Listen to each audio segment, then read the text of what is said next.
Hi friends, இன்றைக்கி ஞாயிற்றுக்கிழமை leave. அதனால் இப்போ தோட்டத்துக்கு கிளம்பிட்டோம். போய் அங்கே என்ன வேலை இருக்குது அப்படின்னு சொல்லி போய் பார்க்கலாம். முன்னாடி நாட்டுக்கோழி நிறையா வச்சுருந்தோம். கொஞ்சம் பாம்பு அடிச்சிச்சு. அதனால் நாட்டுக்கோழி வளர்க்குறதை விட்டாச்சு. திரும்பி நாட்டுக்கோழி வளர்த்துருக்கோம். பார்ப்போம். இப்போ 2 நாளாக மரத்து மேலேயே அடை வச்சுட்டே இருந்துச்சு, படுத்துக்கே இருந்துச்சு.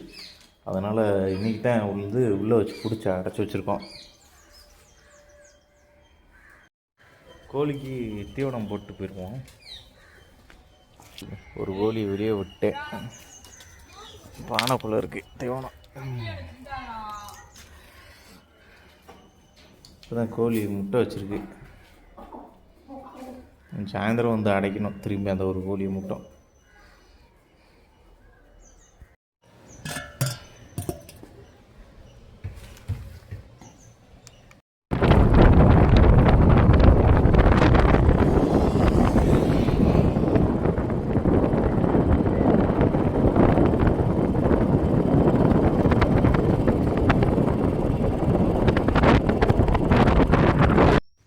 தோட்டத்துக்குள்ளே நுழையும் போது எனக்கு ஒரு ஸ்டோரி ஒன்று வருது.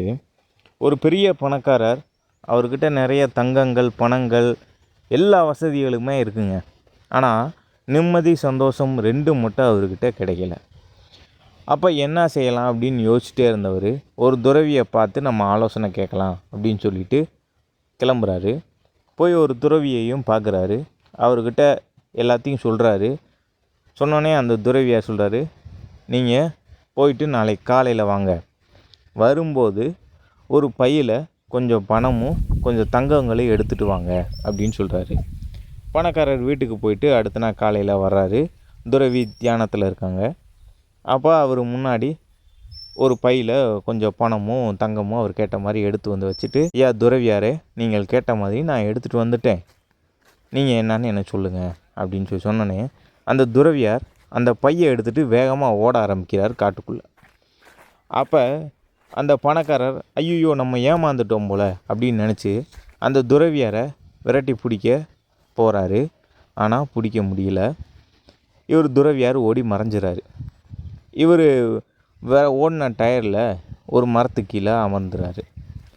கொஞ்ச நேரம் கழித்து அந்த துறவி அந்த பையை இந்தாங்க உங்களோடது அப்படின்னு சொல்லி கொடுக்குறாரு. அந்த பணக்காரருக்கு ஒரு பெரிய சந்தோஷம், ஒரு நிம்மதி. ஐயோ நம்ம போன பை திரும்பி வந்துருச்சே அப்படின்னு சொல்லி ரொம்ப சந்தோஷப்படுறாரு, ஒரு நிம்மதி அடைகிறாரு. அப்புறம் கொஞ்சம் நேரம் கழித்து அந்த துறவியார்கிட்ட கேட்குறாரு, எதுக்கு நீ என் பையை எடுத்துகிட்டு ஓடினீங்க அப்படின்னு கேட்டோன்னே அதுக்கு அந்த துறவியார் சொல்கிறாரு, இதே பை உங்ககிட்ட கொஞ்சம் நேரத்துக்கு முன்னாடி இருக்கும்போது இந்த நிம்மதியும் சந்தோஷமும் உங்ககிட்ட இல்லை, ஆனால் இப்போ எப்படி வந்துச்சு உங்ககிட்ட அப்படின்னு சொல்லி கேட்டோன்னே அந்த பணக்காரர் புரிஞ்சுக்கிறாரு. இதுலேருந்து நமக்கு என்ன தெரியுதுன்னா, நம்மக்கிட்ட இருக்க பொருளை தாங்க நமக்கு நிம்மதியும் சந்தோஷமும் இருக்கும். கிடைக்காத ஒரு பொருளை நினச்சி நம்ம கவலைப்பட்டுட்டே இருந்தோம்னா கவலைப்பட்டுட்டே தான் இருக்கணும். நிம்மதியும் சந்தோஷமும் கிடைக்கணும்னா நம்மக்கிட்ட இருக்க பொருளை வச்சு நிம்மதியாகவும் சந்தோஷமாகவும் இருங்க. இது நான் ஏற்கனவே வாங்கி வச்ச பெட்ரோல். எப்பயுமே ஸ்டாக்கில் வச்சுருவேன். ஏன்னா திடீர்னு நம்ம போய் தேட முடியாதுல்ல. இன்னொன்று பார்த்தீங்கன்னா, ப்ரஷ் கட்டரில் பெட்ரோலை எப்பயுமே எடுத்து வைக்கிறது ரொம்ப நல்லது. ப்ரஷ் கட்டருக்கு ரொம்ப நல்லது. அதில் இருக்க ஹெட்டு எல்லாத்தையுமே இந்த பெட்டிக்குள்ளே போட்டு வச்சுருக்கேன். எதுக்கு பெட்டிக்குள்ளே போட்டிருக்கேன்னா, வெளியில் இருந்தால் எலி நாசம் பண்ணிடும். பழைய பெட்டி ஆயிடுச்சில் நிற்க மாட்டுது.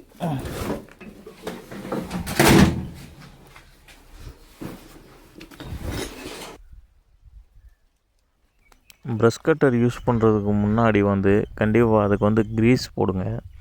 க்ரீஸ் போடலன்னு வைங்க, அதில் இருக்கிறதெல்லாம் சீக்கிரம் தேஞ்சு வைப்ரேஷன் கூட ஆரம்பிச்சிடும், கையெல்லாம் அதிர ஆரம்பிச்சிடும். க்ரீஸ் கண்டிப்பாக போட்டுக்கோங்க. நம்ம 2 ஸ்ட்ரோக் இன்ஜினால் ஆயில் தேவையில்ல. 4 ஸ்ட்ரோக்னால் ஆயில் கண்டிப்பாக மாற்றிக்கோங்க. வீக்லி ஒன்ஸ் அந்த ஏர் ஃபில்டரை பெட்ரோலில் அலசி மாட்டிக்கோங்க. அவ்வளோதாங்க மெயின்டெனன்ஸ், வேறு ஒன்றும் இல்லை.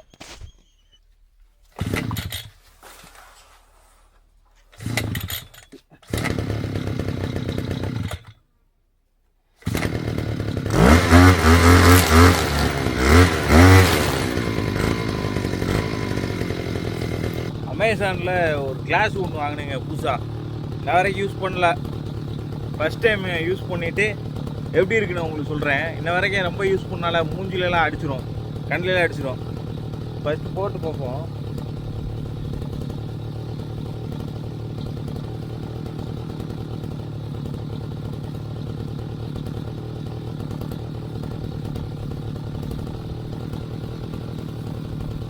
பாப்பா யூஸ் பண்ணி பார்த்தா தானே தெரியும். இன்னும் ஒரு 5 நிமிஷத்தில் வேலையை ஆரம்பிச்சிருவோம்.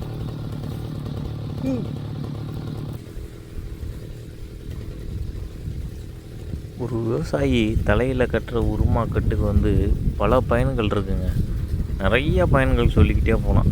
உருமா கட்டுனாலே அது விவசாயி தான்.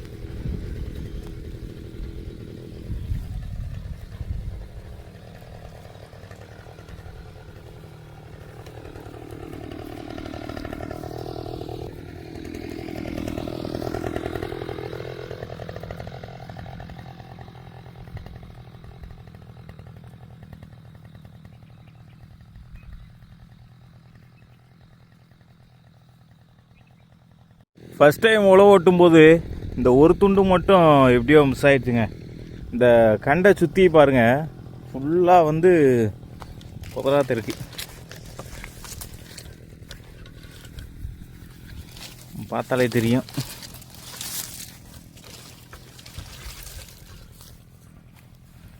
இவ்வளோ தூரம் வந்து புதரை ஏற விடக்கூடாது, என்னோட தப்பு தான்.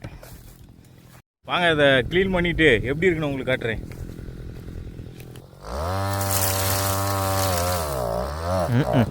ஆரம்பமே இப்படி இருந்தா எப்படி, வயர் லூஸ் ஆகி போச்சு. சரி, திரும்பி டைட் பண்ணி கொண்டு வந்தாச்சு, பார்ப்போம்.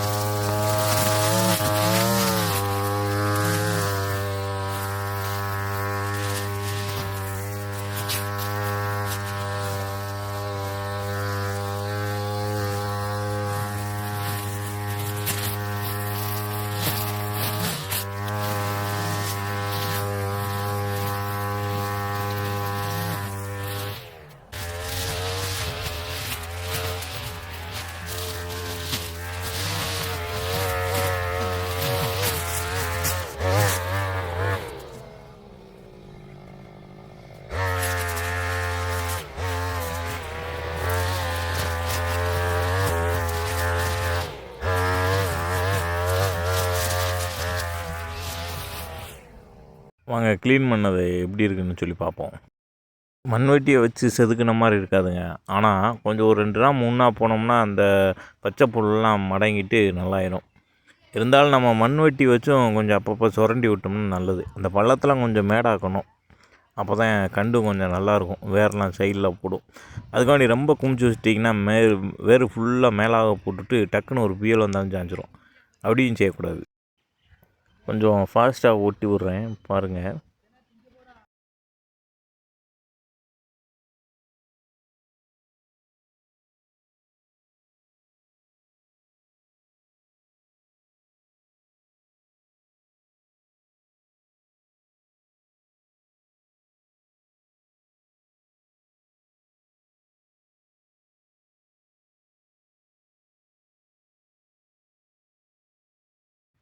பெரிய டிரான்ஸ்ஃபார்மர் மாதிரி கண்ணாடிலாம் போட்டுட்டு போனேன்ல, அங்கே போனால் ஒன்றுமே செய்ய முடியலங்க.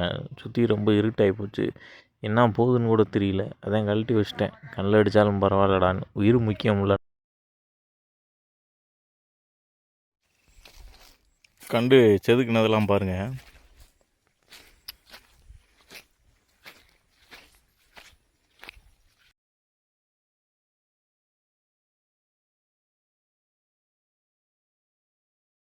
ஓரளவுக்கு க்ளீன் ஆயிடுச்சு. இருந்தாலும் இன்னும் கொஞ்சம் கையில் சுத்தப்படுத்தினா இன்னும் கொஞ்சம் நல்லா இருக்குமோ அப்படின்னு தோணுது. நீங்கள் பாருங்களேன், இப்போ இதெல்லாம் பாருங்கள், ஃபுல்லாக புதராக இருந்துச்சு. ஓரளவு க்ளீன் பண்ணியாச்சு.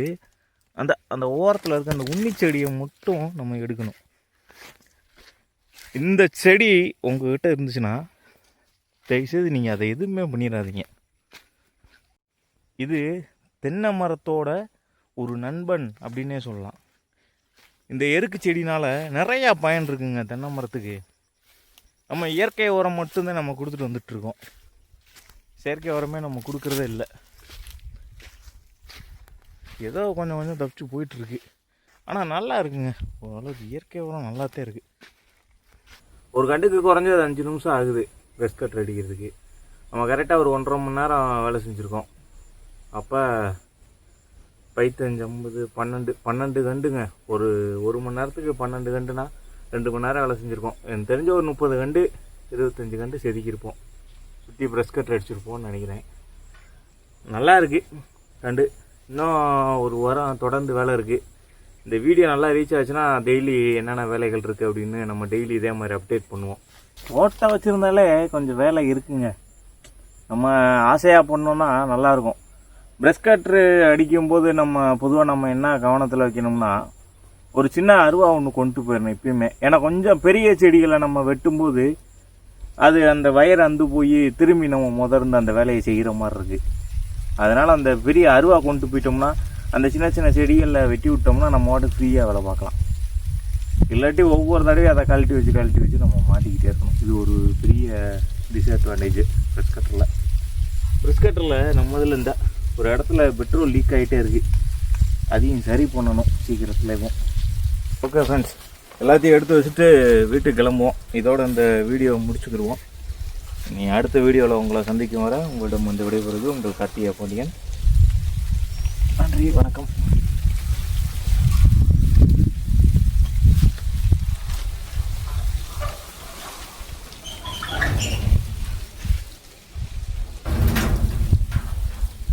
வீட்டுக்கு இறங்கி வரும்போது வானம் குளிருதுன்னு சொல்லி கருப்பு போர்வையை தன் மேலே பொத்துது.